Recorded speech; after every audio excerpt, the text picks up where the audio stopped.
your host, George Miller, here with you almost every Wednesday through the year. My job is to support you in your career development.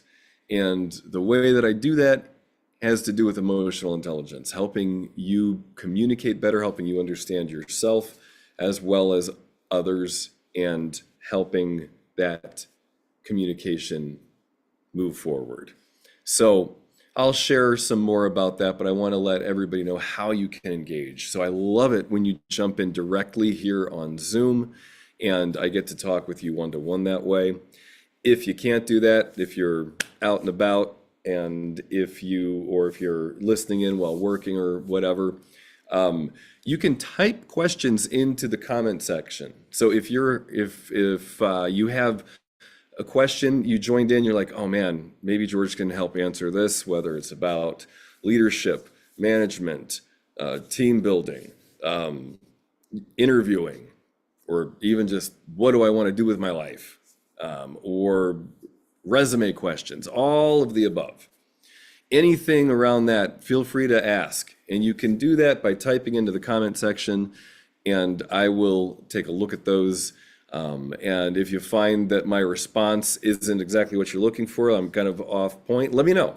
Say, no, George, no, it's more like this, or this is my situation. You can update me on your comments as well.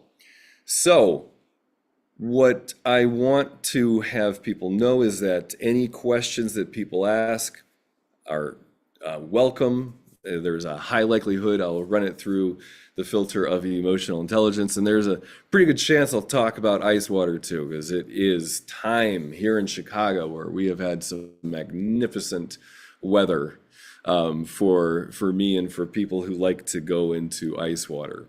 So I'll probably share some about that as well. So again, there's a few ways you can engage. You can jump in directly here on Zoom, or you can type your questions into the comment section, and I am pleased to speak with you. So welcome as you're joining in here.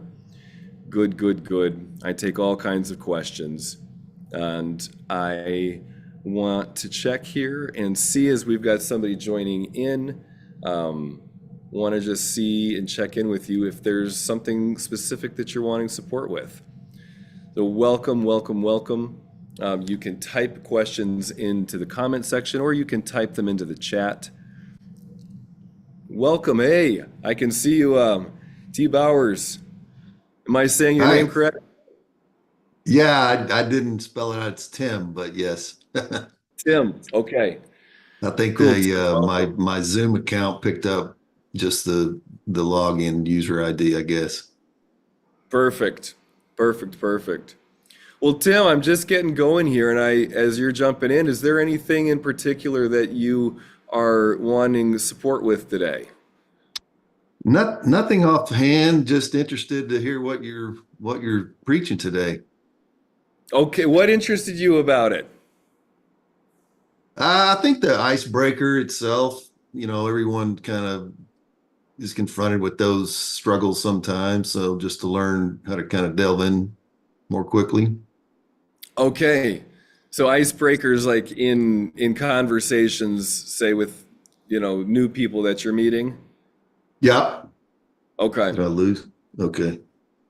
Thought I lost it for a minute. I'm back. Sorry. Got multiple screens moving here. Yep, I gotcha. Well, cool. Well, I'll speak to that for a little bit. And Tim, if you have any questions at any point, feel free to just chime in, and ask me, or type your questions into the chat. Don't worry about interrupting me.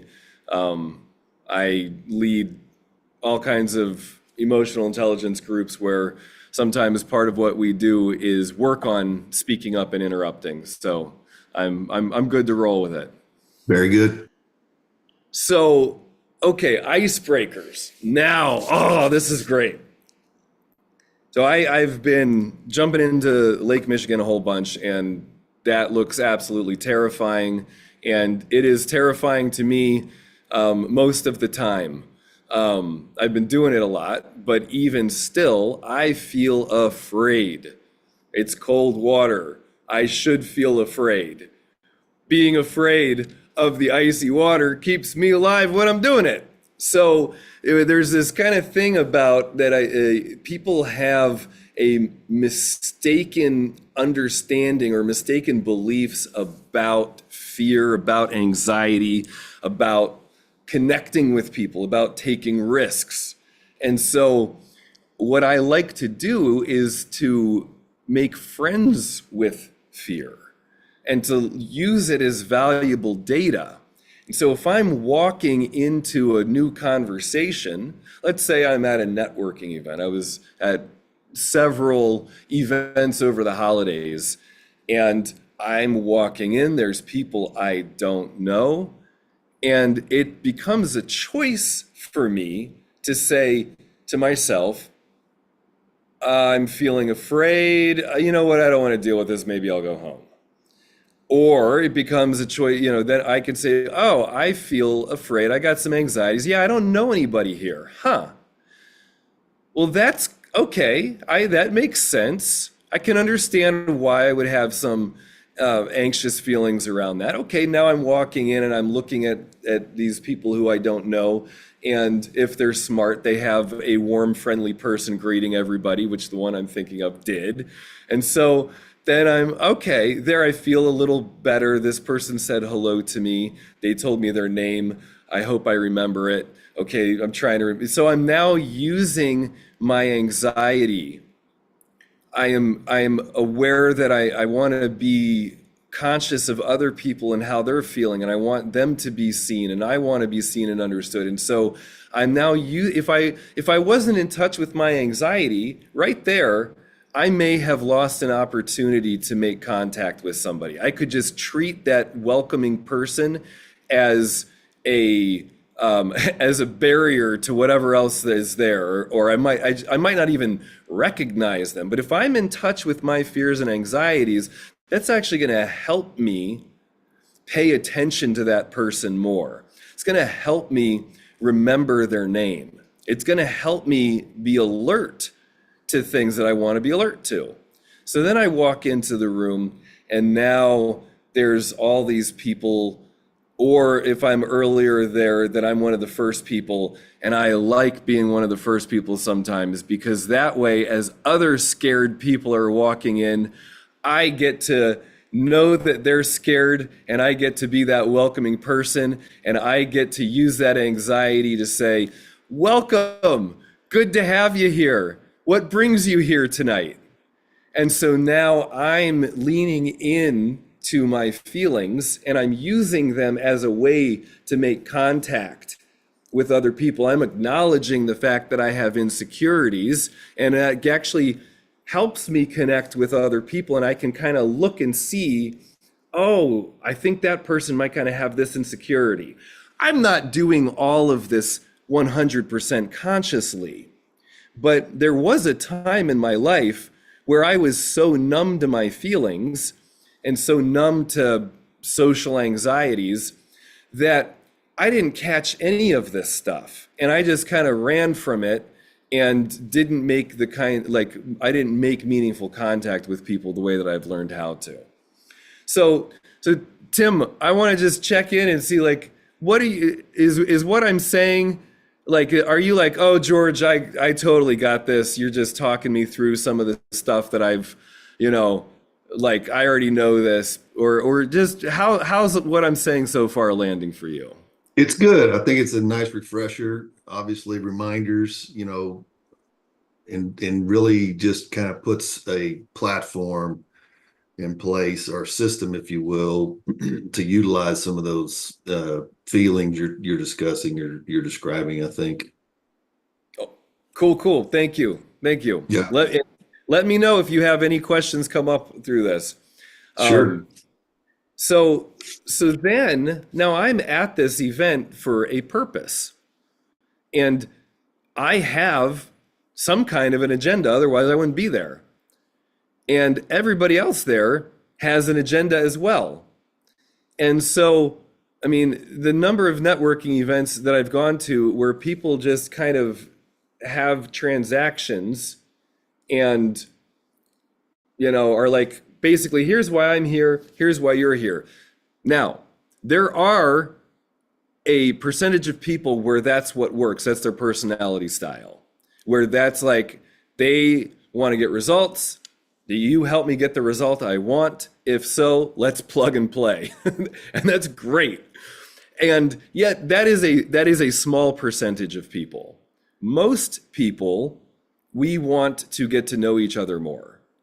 We need to test out. There's a whole ritual that, like, unconscious or conscious, that we go through, and our feelings are a huge part of that. And how we respond has a lot to do with if that becomes a meaningful relationship, or it lays the groundwork to do more. If we're, business building is all about the relationship.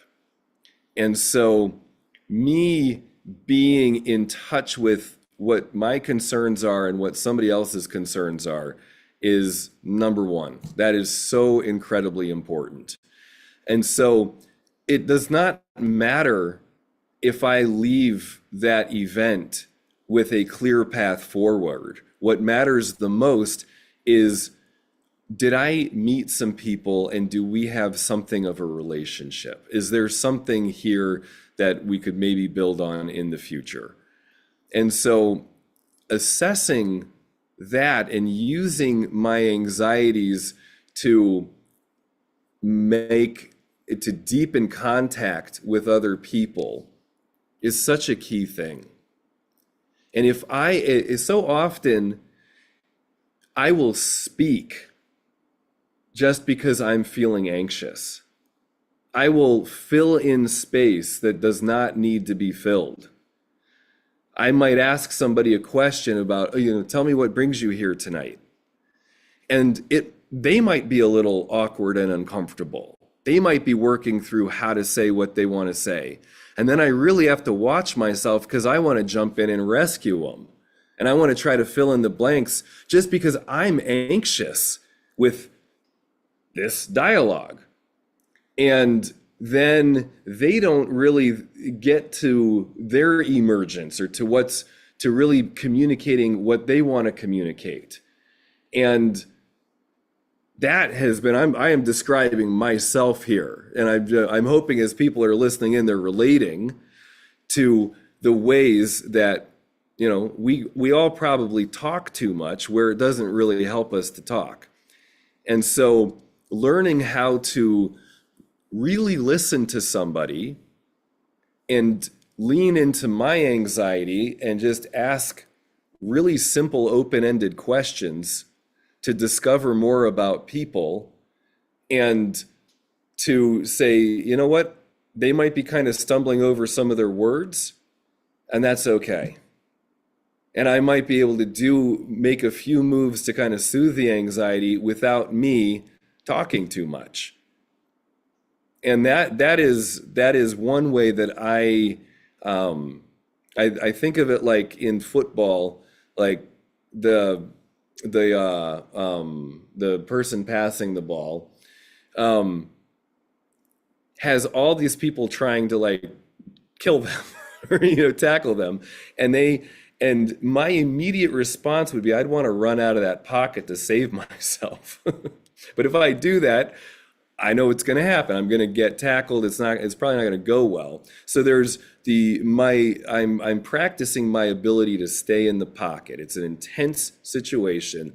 And I see any kind of conversation as that. Like, my go-to response is I try to jump out of that pocket, but if I do that, then I lose the game. I want to stay in that pocket as long as I possibly can. And that's going to mean that I am in touch with my fears and my anxieties, and I'm looking for how the conversation is forming, and I'm not just trying to step out of it and get on to the next thing. So I hope that that's kind of a helpful metaphor for people around a way that it's really good to be with fear and anxiety. You talk to people in war, and they're like, yeah, you bet I'm afraid. That's what keeps me alive. I have to be on edge. I have to be aware that there's snipers. If I'm not afraid, then I die. And so we want that in our moment to moment lives, about the dangers of not developing relationships and not moving things through. There's consequences we pay for that. And so if I'm refusing to be with my discomfort, if I'm refusing to be with some anxiety, I'm just not going to get the results I want. I'm just not going to build the relationships I want to build. And so, to the ice water thing that I threatened I might talk about, that's one of my practices, is going in and having a full-bodied experience with being afraid. Like, I am afraid. I can't deny it. And as I sit with that, the fear washes through me and it turns into exhilaration. And I day after day train myself to more and more enjoy taking those first steps. And then I think about this the other day when somebody had a camera on me and they're like, George, what do you want to say? And in that moment, I totally missed it. And I went right to trying to sell it. I was like, you can do this too. And so I jumped out of the pocket because I got afraid because there's a camera on me. And here I'm having this beautiful experience. I just had this, and I just did this amazing thing in this ice water. It was like 5 degrees that day. It was very cold. I was like, wow. And I had that. And even in that moment, I left myself. And I went to trying to sell something and talking about something, and I did not make the kind of contact that I could have. And it would have actually been better for me to say, it would have been more true to my message to say, wow, I just got out of the ice water and I'm actually more afraid to talk to this camera than I was to be in there. And that's kind of the point. And so I'm naming this to have this be out in the open and to communicate why I'm doing this thing. And it has way more to do with choosing to friend my fear than it does to be with the ice water or, whatever it is. Like, yes, challenges are great, but can I do them increasingly consciously? Can I, and am I really leaning in to the areas of my life where there's risky things to do? And when I start asking myself those uncomfortable questions, the big answer is, yeah, there's all kinds of places that I can lean in more and face my fears, face my anxieties in relationship with people more.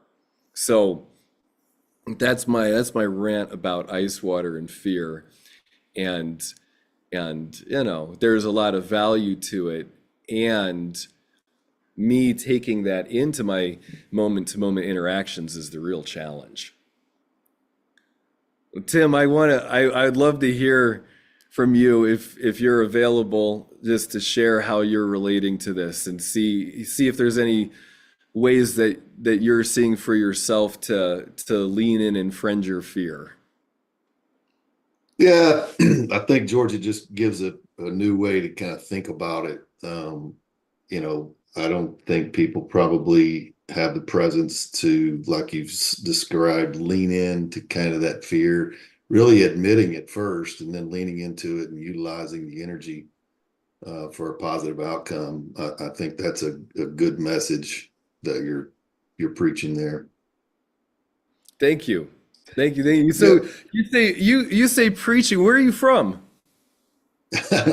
I'm in San Antonio, and I guess I use preaching too often, maybe, but yeah. No, no, I think it's I, accurate. I'm preaching. right. Well, you just need the frock. You've got the black sweater already. So Yeah, yeah, yeah. Oh, right on. Okay, and what do you do in San Antonio? I'm actually retired at the moment. So Oh, I congrats. have a couple kids that I manage, parent and take care of, along with the little ranch. But right now I'm gainfully unemployed. Oh, right on. Yep. Okay. And so what I'm so curious why you chose to jump in today. You said that there's Well, I about, got your, I think I found you on LinkedIn and I was looking around at just kind of self-improvement type activities and came across, I guess, your advertisement for this sim or webinar and thought I'd be interested to jump in for a little bit. gotcha. Okay. And what are you wanting self-improvement for? If you're not improving every day, you're kind of deteriorating. So hopefully I can lean into that positive side more and just try to improve and learn something every day, right? I I think so. I think if I'm not learning and growing, the research shows that unhappiness comes when I'm not learning and growing. And Yeah, there you so go. the bind of Complacency, being an adult unhappiness. is that learning and growing takes pain, takes Yeah, discomfort. So, if I'm going to be happy, I actually need to be facing fears and I need to be stretching myself and being uncomfortable in ways. Otherwise, I won't get the satisfaction that's available.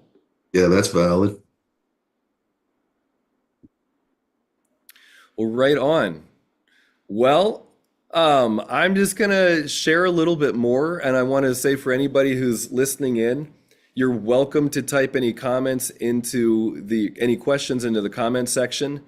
And if anything that Tim and I have talked about you relate to, or has teed up some kind of a wondering in you, some a what could my conversation with my team look like? What are ways that maybe I haven't been leaning into my fear? What are some of the things I'm afraid to talk about and I kind of, the ways that I go around it maybe have been limiting me? Any kinds of questions like that. Like, what, I'll share, I haven't shared this story in a while. So I love this one because it shows a simple leadership move, but it also shows what it takes to get to this point. So I had a client, he's in IT, very bright guy, and he manages a team. And they are good at dissecting problems and all of this. But you could say that they all have they're all people pleasers to some degree, which means that maybe they aren't as clear with each other as would be needed to move a little faster. So they come out of a meeting, and my client now had been doing several months of work and had like claimed his anger and like acknowledged the fact that he would get angry about stuff. Like instead of it being this thing, he actually came from a kind of a Buddhist background where the idea is, oh, I can transcend this stuff. I should just be able to transcend. Like if I was a really good person, I would be past this. I want to just get past my anger. A lot of people will say that. I want to get past my fears. I don't, I want to get, and so it's like, well, if you're a monk sitting in a cave, like maybe that works. But if you're a human being dealing with other human beings, like what if that's kind of the point of life is to like be grounded and integrate these feelings and not just to meditate and float above it all. Like what if that's what kind of we're doing here? And so he's learning how to pay attention to, oh, there's mushroom. He's learning to pay attention to his feelings and integrate them and to just have, when he says something, for it to be congruent in his body. So to not say, I'm angry, but I'm feeling really angry right now. A lot of people do that at the beginning. Oh yeah, I'm upset about this. And there's a smile. Well, it's incongruent. It doesn't land. It's ineffective. People don't hear you. And so they come out of this meeting and their clients basically had screwed them over big time. Did not basically lied to them by omission and set them up for failure. And they're sitting at this table as you know the reality of what just happened is setting in for everybody. And he just says, "I'm angry." And his whole team was like, "Oh, uh-oh, what's gonna happen? Is he mad at us?" I don't, so there was a beat, and he had practiced being silent, not filling in the space, staying with his anxiety. And then one person speaks up and says, "I'm mad too." And then another person's like, "Yeah, like, was there any way we could have seen that coming?" And then some other people started chipping in. And they were like, "You know what? Now that you said that, maybe I asked for this one thing and they said we didn't need it, but I thought we needed it."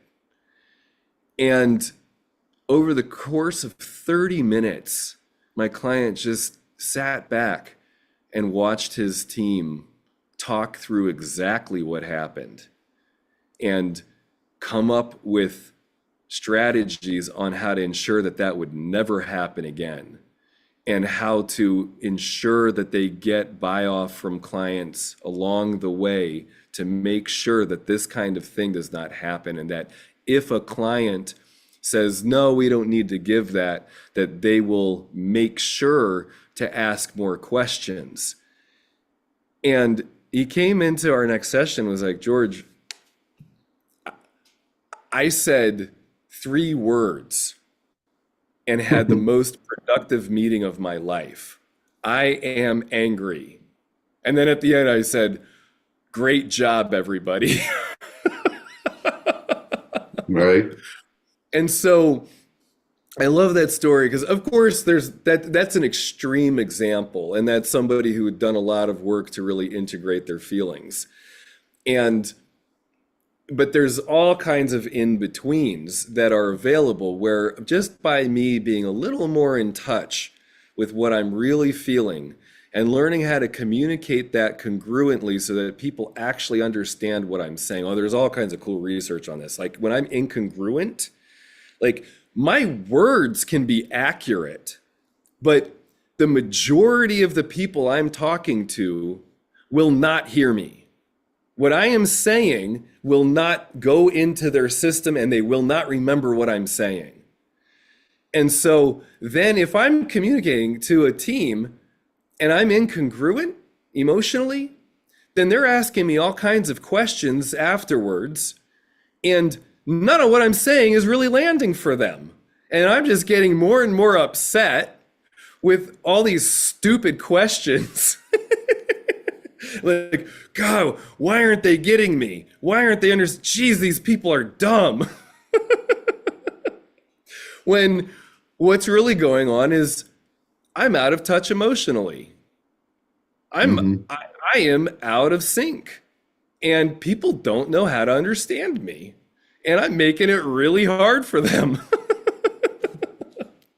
So that by shifting that a little bit and learning how to communicate in a way that I'm congruent with my emotions to people, just if I do that like 5%, it makes a huge difference over the course of a year. And so now I'm going to go back to preaching ice water. So the cool thing about ice water, and why one reason why over time more and more of my clients do it with me, is because it forces me to friend my fear. I integrate what's really going on for me. It's really hard to look cool when I'm going into ice water and I think I'm dying. So whatever kind of facade I have, whatever kind of mask I'm used to presenting to the world, like that comes down real fast. And I get to know Right. myself like in ways that maybe I didn't want to know myself, but are good for me. And I get to deal with all of the feelings that come up. And I see it again and again with the people I work with is, and I'm telling them like, no, like if you start shivering and if you're like afraid, just let yourself be afraid. That makes sense. It's an appropriate response to the Yeah, situation. Some for people sure. get really angry. Sometimes people come in and they're just like, "Oh, I hate this." Oh, it's like, good. Yeah, you should hate it. Makes sense. Yeah. But Right. it forces this congruency of emotion in the body that then has repercussions. And then what their friends and family and clients will say to them is, "Huh, you seem a little more relaxed." And what it means is they're not spending so much energy trying to present themselves a certain kind of way. Like they were able to just accept, their body just kind of accepted that they're uncomfortable. And it's not like some kind of sin or a crime or something I have to cover up here. It's like, yeah, I'm kind of uncomfortable. Cool. Like no big deal. Right. George, I hate to, man. I got to bounce to another appointment here at 12:30, but I will Thanks catch for up. jumping in. Yeah, I'll catch up with you online there. All right, sounds good. Thanks. You Thank bet. you. Take care, Tim. So there's a few ways that you can engage with me. I love it, of course, when you jump in online like Tim did. But another thing that you can do if you want to talk to me one to one is set up a time with me. Grab a 15-minute spot on my calendar. We'll we'll take some time there, and 15 to 20 minutes assessing where you're at. And if you want to develop a coaching relationship, we can certainly talk about that. And sometimes people just get the clarity that they want about their next steps or a conversation that they have been avoiding or whatever. You get that clarity in that time. That's great. I'm happy to spend that time with you. So you can check that out there. You can also, if you like inspirational videos, check me out on Instagram and on YouTube. I share content there. I share more educational things on YouTube, but I'm getting more educational on Instagram as well. So you can check out my social media platforms. I'm Chicago Iceberg. If you're looking me up online. And again, I thank you all for joining in, for being curious. I'm going to be signing off here in a few moments unless I see any questions come through, anything that you're wondering online. Um, and if not, I will be back here next Wednesday from noon to 1 Central Time, taking questions and talking about my experience with emotional intelligence and how that applies to career development. All right, everybody, blessings. Take care. I hope to see you next time and look forward to